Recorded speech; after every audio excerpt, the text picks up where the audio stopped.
एथि उतारे मोशा समुद्र उपरे आपण हस्त विस्तार करते सदाप्रभु से समस्त रात्रि प्रबल पूर्वीय वायु द्वारा समुद्र को पश्चात हटाई शुष्क कले और जल दुई भाग है।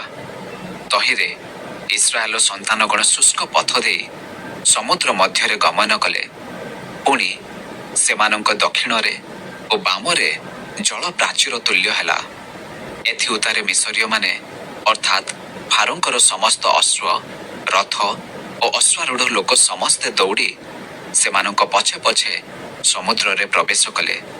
मात्र रात्रिर शेष प्रहर रे सदाप्रभु अग्नि और मेघस्तंभ दे मिसरीय मानंक सैन्य को अनाइले और मिसरीय मानंक सैन्य को अस्तव्यस्त कले।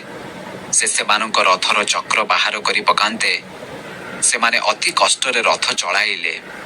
तहिरे मिसरीय लोक माने कहिले, आस आम्भे माने इस्राएल सम्मुखरु पलाई जाओ, कारण सदाप्रभु सेमानंकर सपक्ष होई मिसरीय मानंक विरुद्ध रे युद्ध करुअछन्ति। एथि उतारे सदाप्रभु मोशांको कहिले, तुम्भे समुद्र उपरे आपण हस्त विस्तार कर। तहिरे मिसरीय मानंक ओ सेमानंक रथ ओ अश्वारूढ़ लोक मानंक उपरे पुनर्बार जल आसीब। तो मोशा समुद्र उपरे हस्त विस्तार कले आउ प्रभात समय को समुद्र पुनर्बार समान हेबाकु लागिला। तो मिसरीय माने उजाणी पलायन करन्ते सदाप्रभु समुद्र मध्यरे सेमानंको निक्षेप कले।